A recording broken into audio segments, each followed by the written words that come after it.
All right, let's bring in our chief political reporter, Charles Benson, now with more on how the political landscape shifted last night. Yeah, so let's drill down into Waukesha County, because that's where we just were talking about there. When you look at Waukesha County, Maria Lazar was able to win there, and that's usually been a reliable Republican base there. She wins by 10,000 votes, but look at this. A year ago, the conservative candidate Brad Schimmel, he was able to win by 30,000 votes, and then in 2024, Donald Trump was able to win by 54,000. Again, bigger turnout in those races, but the percentages were favorable to the Republicans. So when we look at this particular race in 2026, it didn't work so well for the conservative candidate. Of course, other big races we were watching was the state Supreme Court race, Chris Taylor winning by a 20% margin. I sat down exclusively with the Justice Rebecca Bradley, who decided not to run for re-election.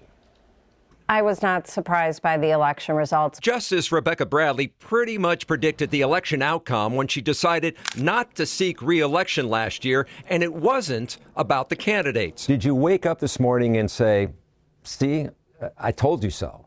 I did not say that to anybody, but I have been trying to sound the alarm for many years, and I tried to warn people that we needed to be prepared to make changes and to be prepared for the infrastructure on the so-called other side to develop and grow, but my warnings went unheeded. The infrastructure Bradley talks about is the need for nonpartisan races like the state Supreme Court to lean in on political parties to do the heavy lifting on fundraising. She believes Democrats have done a better job at raising money and turning out votes, a change she could see coming for conservative candidates years ago. It's one reason why she didn't run this year. The conservative movement needs to take stock of its failure, identify the problem, and fix it.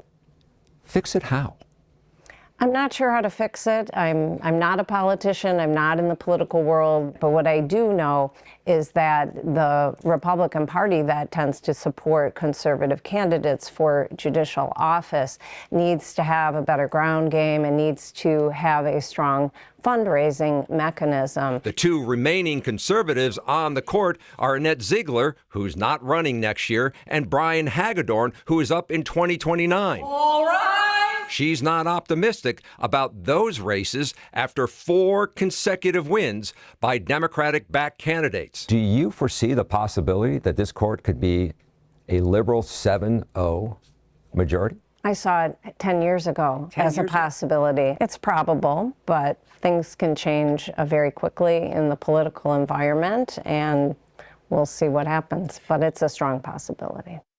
The justice talked money and ground game. I didn't hear her say message at all. And this is 4 elections in a row. The conservative message has been rejected. Yeah, so it does come down. Is it the message or the money? She would argue, and people will also point out, I should say, is that Brad Schimmel, the conservative candidate a year ago, had a lot of money and still was not able to close the gap on what we have seen in the last 3 elections, where the liberal-leaning candidate won by 10 points. Good information. Charles Benson, thank you.